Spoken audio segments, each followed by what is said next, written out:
so please welcome Sheila Ryan.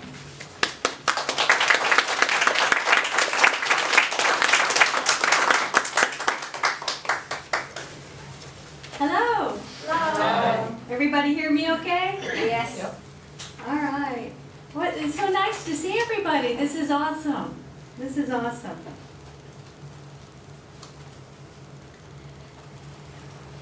In the great religion of spiritualism, it teaches us personal responsibility.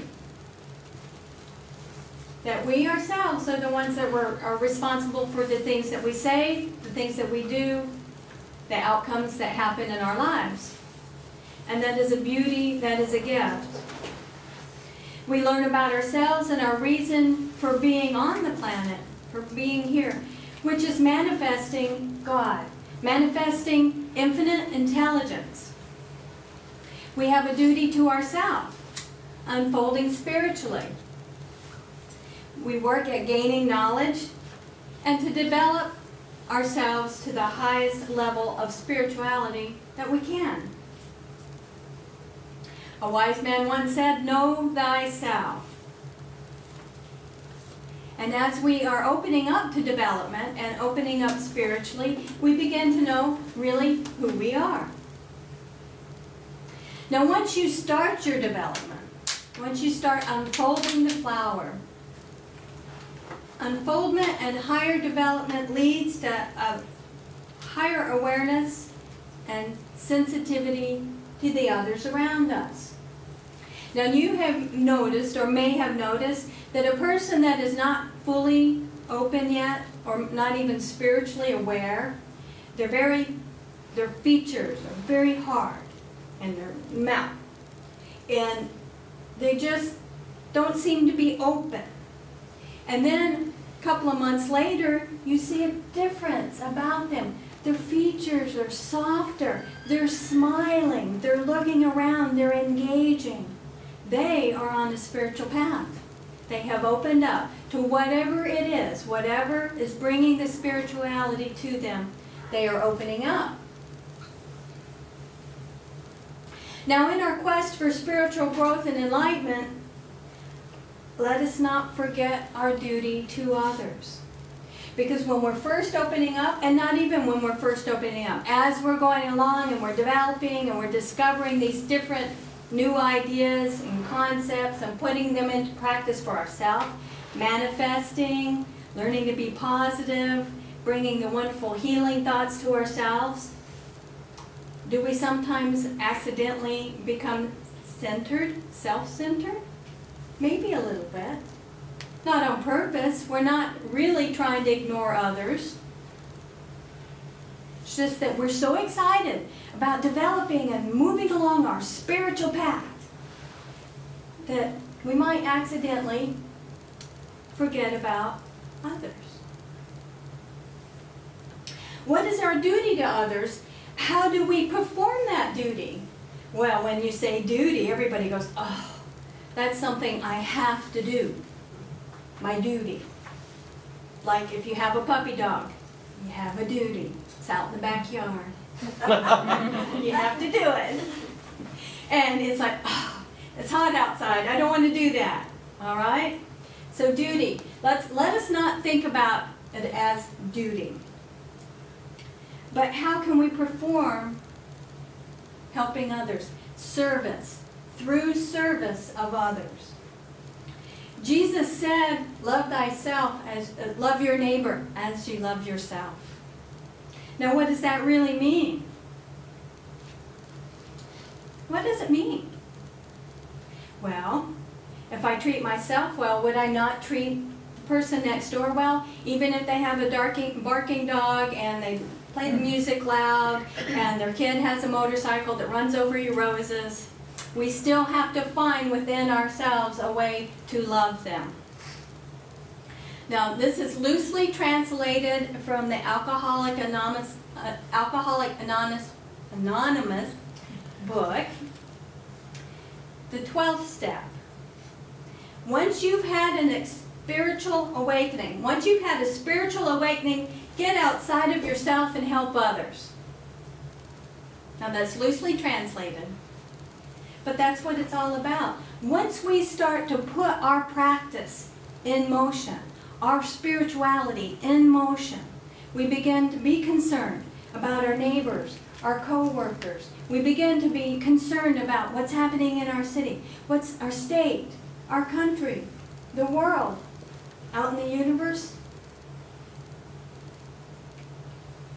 So you may be sitting there going, well, okay, so I'm opening up, and yes, I'm beginning to feel for others. It's not just all about me.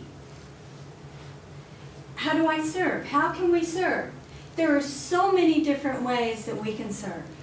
We can start with small acts of kindness, just small ones. A smile, walking down the road, you see somebody, their lips dragging on the ground, smile at them, and won't they smile back? You don't know what's going on in their life. You don't know whether they need a smile, but I bet you they do.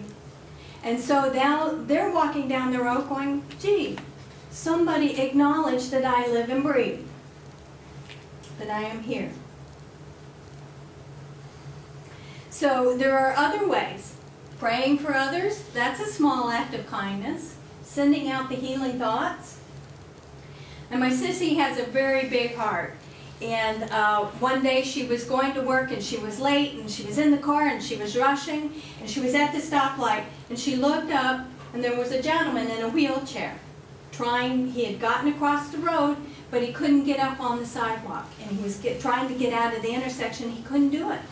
People were in the crosswalks walking past him, cars are zooming back and forth, and nobody was stopping. So Michelle pulled her car into safety, ran across, helped him up on the sidewalk. All he needed was a little push. That's all. She got in her car and she went her way. Now we don't know what happened to that man, but we do know that that one act of kindness could have been the thing that changed his day. He could have started out late, grumpy, afraid, worried. We don't know, but we do know that because she pushed him up on the sidewalk and got him going again, that it made his day better, even if just for a few minutes. Now, as we're thinking about service and what else can I do, there are other things. You can donate money or items to charities. Those are small things to do, but we can do it. You can donate your time. At the zoo, I did that. At the church, at the Salvation Army. How about the fire department or the police department? There are so many different ways that you can donate your time. And as you do that, you are giving service to others. You are walking your path. Now, several years ago, a group of us got together, and on Thanksgiving Day, we delivered turkeys and meals to families before we had our own meal. And I have to tell you, that is one of the most outstanding Thanksgivings that I ever had. Because we delivered, I think it was 4 or 5 meals to the people, and we were assured that they were going to have dinner that night, and it was just a wonderful thing to do. Now, I'm not patting myself on the back, y'all. What I'm saying is these are things that you can do. It only took a couple hours out of our day, but I know that it made a difference. And you can too. Each one of us can make a difference. Now, if you want to go a level deeper into service to others, how about going over to somebody's house and cleaning for them?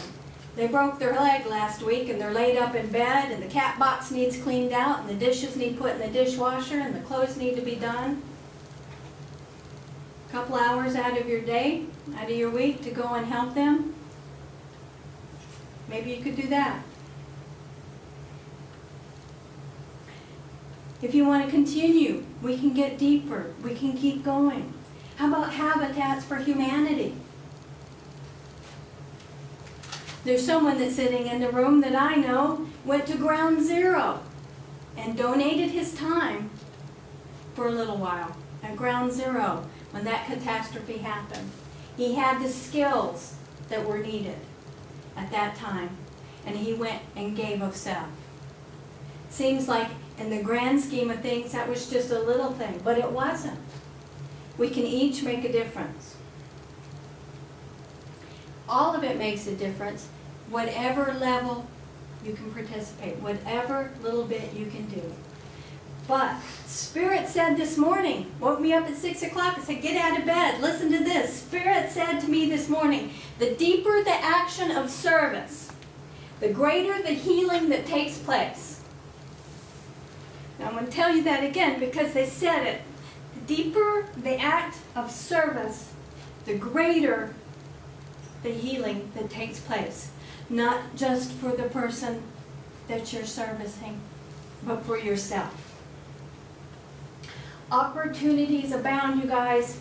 They're out there. All you have to do is ask for it, and it will be given to you. When you open up, when you are walking your spiritual path, and you say, God, I want to serve, it's going to be there. Now my teacher, I'll give you the Reader's Digest condensed version. She was going to Walgreens one morning when it was cold. This family came out of Walgreens. They looked like they didn't have much, and they were upset. And turned out they were living in their van. They lost their house, lost everything. They were living under their van. He lost his job. They were just down and out and had a really hard time. She had about $15 in her pocket. She went over and she gave it to him. Talked to him, asked him, are you hungry? Yes. She took him to Denny's.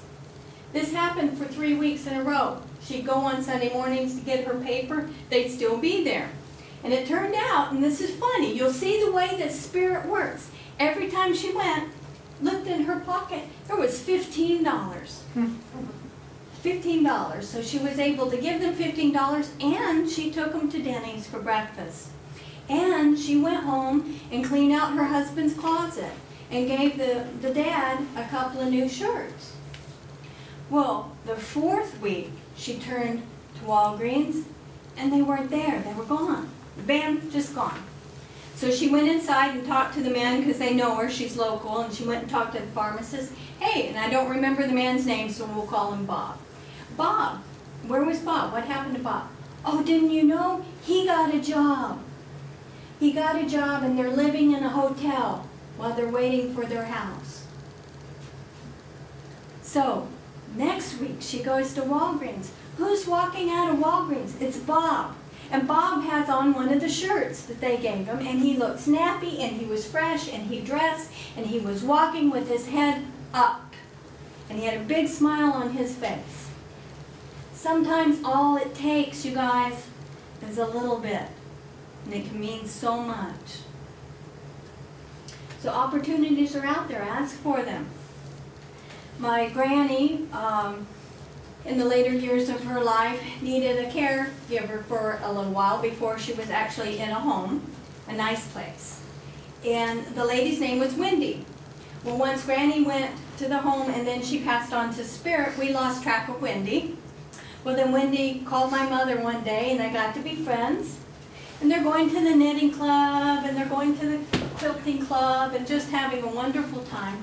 And Wendy is still a caregiver.